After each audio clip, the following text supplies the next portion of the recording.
Welcome to another episode of the Bubbs on Sports podcast. Today is Monday, November 28th. Hope everybody's having a good day so far and had a good rest of their day yesterday. It is, in fact, Monday, November 28th here today. Coming off a big weekend in the world of sports. You had a ton of really good football on, sprinkled in with a little bit of basketball and a little bit of hockey, college and pro, which was obviously all fun to watch. You had the NFL yesterday. Waking up as a New York Jets fan today is a lot of fun, and today has been a lot of fun. It is, in fact, Victory Monday to all those out there who are enjoying it. Hopefully you are. It is coming out of Thanksgiving weekend, and now we're back to the grind and the groove of the everyday life as we kind of wait until we hit Christmas, which will be another holiday, obviously a holiday coming up. So a lot to get to today on the podcast. It is Victory Monday, as you know. I'm going to try to keep this podcast around 30 to 35 minutes, just to, try to get through it, talk about the Jets, get to the rest of the NFL. Won't try to go as long or just, obviously do scheduling stuff. Should try to keep this around 30, 35, 40 minutes. We'll open up today's podcast with our NFL recap. You know the drill. It's a Victory Monday. We'll get to all the sports. We'll get to all the NFL, rather. Talk about Mike White, the Jets. We'll get to the rest of the NFL, all that great stuff, which should be a lot of fun. We'll get to fantasy football as well, get you ready for tonight, along with recapping what took place over the weekend and getting you ready for tonight. Colts Steelers, Monday Night Football in Indy, which hoping for a good game. It's going to be an interesting game. Neither team is incredibly good, but both teams have interesting storylines, so we'll get into that obviously as well, and then we'll close things out with the rest of the NFL and the rest of sports, as the Nets will be back in action tonight. They'll host the Orlando Magic. Rangers are back in action as well tonight, as they will host the New Jersey Devils. I should say the red-hot New Jersey Devils, who have begun another winning streak. So they picked up right where they left off after losing to Toronto last Wednesday. And should be a good podcast. So with all that being said, this is the Bubbs on Sports podcast, and let's get into it. So tonight we wrap up Week 12 in the NFL as the New York Jets get the win yesterday. Before I get into all that stuff, we're going to get to my game picks. So I went 12-3 this week with a correct pick tonight. I will be 13-3. Obviously, all 32 NFL teams played 16 games. Obviously, across the weekend from Thursday going into tonight being the final game of the weekend, Colts Steelers tonight. So I went 12-3. So my overall record now going into tonight's game is 109-70. And if I get the pick correct tonight, I have an opportunity to go above 40 games above 500 going into Week 13. And this will be tied for my best week. I haven't had a 13-win week since Week 4, so it's been a while. Back on track after back-to-back 7-7 weeks. To have a week like this, it definitely helps my record as I creep closer and closer into the 100s and maybe knock on the door of 200 when all's said and done in this year's 2022-2023 NFL season. So we got to start today's podcast. Obviously, great day in the NFL yesterday. But we got to start today's podcast with Mike freaking White. Say it again. You can say it with me for those of you watching at home, wherever you may be, listening to this. Mike freaking White. Whatever you want to say, whatever it is, it's Mike blank White. Whatever you want to fill in there. Anything you want to fill in there to get pumped up, it works. Because what Mike White did yesterday was phenomenal, and what Mike White continues to do is amazing, as the New York Jets go out yesterday and get the win over the Chicago Bears 31-10 to get to 7-4 on the year. And obviously, it was a wild week. Really, a week ago today, we were all talking about the possibility of benching Zach Wilson, what to do with, Zach Wilson. Do you play him this week? Do you not? Do you wait a week? Do you go out there and play him on a short leash? Do you, whatever you do, what do you do with Zach Wilson? And that was the question coming out of last Sunday, and we got our answer. We benched Mike White last week, or benched Zach Wilson last week, rather, and you bring in Mike White this week, and he absolutely dominates. And we were wondering how this New York Jets team, and specifically Mike White, was going to react. A wild week, a lot of headlines, a lot of news. Your starting quarterback gets benched, all of this stuff. And it fueled this Jet team. It could have done one of two things. The worst scenario could have been Jets aren't focused, they aren't ready. They get caught not focused because of everything that went on in the week. Or the Jets come out with a lot of energy, play with a lot of heart, and get the win. And that's what the Jets did yesterday. They came out, they rallied around Mike White, they dominated on offense, defense, slow start, but picked it up. And the New York Jets get a blowout win in a game you needed to win, and a game that, let's be honest here, we all know the Jets should have won that game. Like, that was the game right there. Like, it's a 3-8 Bears team going in. They're without Justin Fields. They were banged up during the game. They had a couple of injuries. Eddie Jackson going down, Mooney going down. There was a couple injuries throughout the game. Obviously, Trevor Siemian starting. Who knows how healthy he was. So that was the game you had to have. And again, that just shows you that this Jet team's changing because you play who's on your schedule. Bears were up. A typical Jet performance would be go out there, lose to a banged-up Bears team, and now all of a sudden fall back down to reality. That wasn't the case. The Jets played 60 full, complete minutes of football and blow out the Chicago Bears at home to get their 7th win of the year, and right now currently hold the 7th and final playoff spot in the AFC. And the division, again, is wide open. Wide open. And now it's on to Minnesota. To really get into the game, as I mentioned, Mike White went 22 of 28, 315 yards, 3 touchdowns, QBR of 91.2, and an overall rating of 149.3. 149.3. We don't get to say that very often about New York Jets quarterbacks. Mike White and Joe B today, obviously legendary Jet fan, was Joe and Evan was, obviously WFAN midday show for a very long time, does a great job, was on Tiki and Tierney today. And he nailed it right on the head.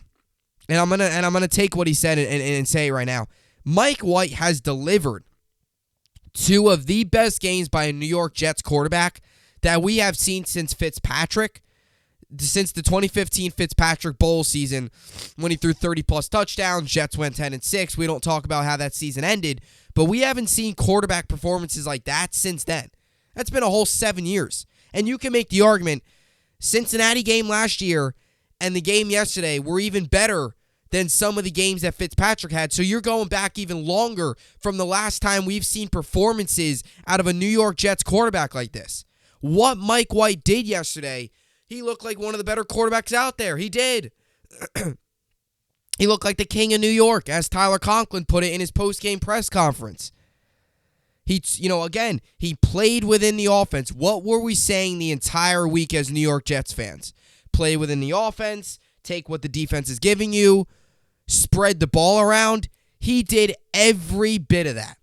10 different receivers, 10 different players he got involved. Garrett Wilson, Elijah Moore, Tyler Conklin, Bam Knight, who we'll get to in a second, was really pleased with what I saw to him in his debut. Uzomah, Ty Johnson, Michael Carter, Mims, Corey Davis, Berrios. Boom, 10. 10 different guys he got involved. You don't see that too often out of Jets quarterbacks. And this isn't a bury Zach Wilson session. This is more of a praise Mike White podcast. But Zach Wilson didn't do that throughout early in his career here. He hasn't done that through his 21 games in the NFL. Mike White, in his 2 best games started, in the 3 games that he has started in his NFL career, well, technically 4. Obviously the one though he only played. The Colts game obviously he got hurt. So the 4 NFL games that he has started, we've seen him spread the ball around. And that's what you need to do. Like, he got the tight ends involved yesterday. Conklin had 3 catches for 50 yards. He got the tight ends involved.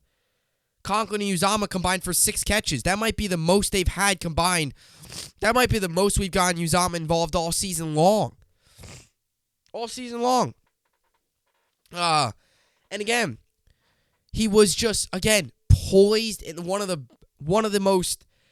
And again, I don't want to hear everybody today saying, oh, the Bears, they're not good. They're a bad team, bad defense. Look, play who's in front of you. Any given Sunday in this league, any given Sunday. Who saw the Ravens losing to the Jacksonville Jaguars? Who saw the Las Vegas Raiders and Josh Jacobs going on the road against the Seattle Seahawks coming off a bye week in which they lost in Germany, so you know they were going to be frustrated going into Seattle and winning? Who saw that happening? Anything can happen any given Sunday. So I hate that motive of, oh, we bad defense, whoever. No, none of that crap. None of that. He went out. He did what he needed to do. He played within the offense, and that's all we can ask for, and that's all we've needed out of a quarterback. That's what we've needed. This offense doesn't need. This offense just needs an average quarterback. Mike White, though, is playing above average, but that's all this offense needs. Look at Jimmy G. He's no elite quarterback, but he plays within the offense in San Francisco, which is a similar offense, same scheme with Mike LaFleur coming over. Obviously, has the Shanahan offense. And look at what they're doing, and look how this offense can work. And this shows us how lethal this team can be with legitimate quarterback play. 31-10, where the defense was slow to start. They regained themselves. They shut down the Bears the rest of the way. But this offense was obviously the big storyline, and obviously the biggest part of this. And again, poise in the pocket. That was one of the things, too. We've talked about this so many times. Again, I don't want this to turn into a Burry Zach Wilson session because he's already knocked down. No need to knock him even. No need to throw punches at him even more. Zach Wilson's already knocked down. He's already been benched. We don't need to stand up here. Any of us any Jet fans, we don't need to talk about all badly about Zach Wilson and what he doesn't do. But Mike White did a lot of things yesterday that Zach Wilson doesn't do, and one of those things is his poise in the pocket.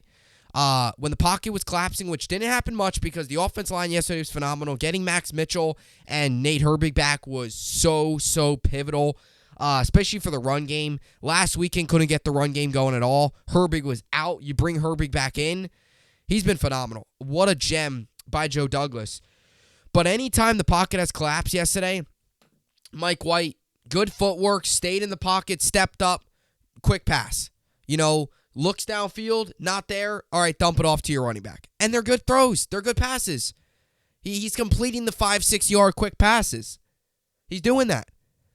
Little play action, roll to his left. All right, on the run. Look downfield. All right, nobody's there. Get Conklin underneath. I mean, that's the type of stuff you love to see. Mike White has got to be the starting quarterback from here on out. That's the bottom line. So, and that's really what it comes down to. Because this team is buying in. Mike White is playing out of his mind. And again, this is what we've seen. Like, maybe this is what he is. This is what he is. Give Mike White the rest of the year here. Because what he did yesterday and what he has shown throughout his early parts of his career is that he can be a legit quarterback in this offense. That's the bottom line. So loved what I saw yesterday out of Mike White as the Jets get the win. 315 yards, 3 touchdowns. As I mentioned earlier, Bam Knight was phenomenal. He showed a lot of aggressiveness, explosiveness rather. I liked what I saw out of him. He did, especially with Michael Carter obviously going down with an ankle. Salah said today that it seems like it's a low ankle sprain. It's not anything major, not like a high ankle sprain. So it seems like he'll be all right. Hopefully, maybe he misses. I don't know if he'll play this week. We'll know more on Wednesday. But with him going out, obviously Bam Knight, who I was actually surprised at first was active because I thought James Robinson was actually going to have like a big game. But he was inactive, obviously. They bring in Bam Knight. Some of it could have been the fact that they had Jeff Smith inactive, so have Bam Knight more on the special teams because Denzel Mims was active. So I don't know really what complete thought process was behind it, but Bam Knight played really well. 14 carries, 69 yards, almost averaged 5 yards a carry. Ty Johnson also had a nice day. He had 62 yards on 5 carries. He also had that big 32-yard touchdown. They ran the ball 32 times. They passed it 28 times. Well, technically 29 because Braden Mann on that stupid botched field goal that we had. Tried to throw it away, and it looked like it was going to be. It looked like it was a fumble, but it wasn't. So Mike White threw it 28 times, and then New York's the Jets here. Sorry, I'm looking at the ESPN stats here, and it says New York rushing, and I don't know why I was repeating that, but the Jets 158 yards rushing, 308 passing yards, so 315 passing yards by Mike White. So that was really cool to see. Balanced offense. They ran the ball 32 times. Mike White threw 28. That's balance. That's what you want to see. Obviously, 315 receiving yards. Garrett Wilson, 95 yards. Elijah Moore, 64 yards. Those were your 3 touchdowns. Garrett Wilson had 2 touchdowns. Moore had a touchdown as well. Elijah Moore getting involved. It was great to see Elijah Moore out there. It was great to see him. And, again, with that whole trade request thing, it seems as if, he just wanted the ball more, and it seems as if maybe it was more of a Zach Wilson issue than anything else, because with him getting involved yesterday, it shows his legit playmaking skill, and obviously Garrett Wilson as well having a big game. And I mean, man, oh man, Garrett Wilson's he's got to be in the conversation for Rookie of the Year, and I think his numbers are going to go even more up now because he's got Mike White now, and Mike White's obviously playing like a legit quarterback in the NFL with these plays that he's making. So that was great. Again, defense as well. Started off a little slow, but all in all, I thought the defense was good. Definitely not, not their best game ever, but I thought the defense rebounded after a slow start, which is what you want to see, making the in-game adjustments and do what you need to do to obviously contain an interesting, good rushing Bears offense. So, Jets win 31-10. Mike White, talk of the town. What a time to be a New York Jets fan. That's really all I could say. So now we get ready next week against Minnesota on the road. 1 Eastern CBS. I'm pumped up for that game. I really am. That's a big game on the road and another golden opportunity for this team to go out and prove themselves amongst the rest in the NFL. All right, so now we get to the rest of the NFL games here. Obviously, nothing to talk about the Giants. They were obviously on obviously had the Thursday Thanksgiving Day game, so they will... Obviously, we're off yesterday, along with the Cowboys, Bills, Lions, Vikings, and Patriots. Those are all your teams that were off yesterday. A lot of good games on though yesterday. A lot of really good ones. A lot of just shocking games, to be honest. There was a couple shockers. I'll start off with that. I did not see the Raiders beating the Seahawks 40-33. That's back-to-back wins now for the Raiders, and obviously they're not going to make the playoffs most likely, but they're competing, they're fighting, and I'll tell you that, and that helps Josh McDaniels' chances of coming back as a coach next season, because they're competing. They're 4-7, and they're competing, right? Beat Denver last week, go on the road, beat Seattle this week, who by the way was fresh off a bye week, on the road. Anytime you play there, it's always hard. Like, that's a game where it's like, all right, like that's a tough game to win. It really is, and they got the job done. So they're competing, and that's the one advantage is that Josh McDaniels has over like a Nathaniel Hackett. Like Nathaniel Hackett, they're not even competing. The Broncos are getting crushed right now as they lost yesterday, 23-10. So the Broncos are now 3-8 on the year. Broncos didn't score a touchdown until in the fourth quarter. Embarrassing. The Broncos stink. They are terrible. Took all the way until 3 minutes and 24 seconds left in the fourth quarter for them to do anything. Obviously, Commanders-Falcons was an interesting one. Came down to the final plays in the red zone. Commanders get the win there, which will set up next week. The winner of next week's Giants-Commanders games in the playoffs, and the loser will be on the outside looking in. So that's a big NFC's clash there. As I mentioned, Panthers over the Broncos. Good. It was good to see Sam Darnold go out and dominate. Now that was cool to see. Obviously, everything he's been throughout his NFL career. Who knows what his future holds in Carolina, but at least you could say, he went out there and he played pretty well against a good defense. The Broncos, their problem is their offense. It's not their defense is phenomenal. It's their offense. That has been obviously great this season. Their defense has been great this year. Their offense has been embarrassing. Broncos lose And the Buccaneers get the Browns rather, get an interesting win. Obviously, this was an interesting game because the Buccaneers, Tom Brady leading. I saw a stat when under 2 minutes to go when Tom Brady was winning by at least a touchdown. He was 200 something and 0. Well, that ended yesterday with a late touchdown by the Browns with 32 seconds left or 37 seconds left in the fourth quarter. They obviously get the touchdown, get into overtime, and Nick Chubb scores. So the Browns get the win. Browns get to 5-6, 4-7 on the year rather. Buccaneers fall to 5-6 on the year, and now it looks like the Browns will probably get Deshaun Watson back. You're looking at it from a Browns fan perspective. I'm sure a lot of Browns fans wish they could have that Jets game back early in the year. Wish they could maybe have that Falcons game early in the year back when they obviously lost by 3 and they blew it late. I'm sure there's a couple fans that wish they could get a rematch against the Ravens when they lost by 3. I'm sure there's a lot of fans out there that, although I'm sure they're enjoying this win, I'm sure a lot of Browns fans wish they were in a spot where they were 6-5 or 5-6 with Deshaun Watson coming back rather than 4-7. So we'll see, what Deshaun Watson's all about, and if he does play, they'll get Houston next week, which would match up to where he's playing against his former team.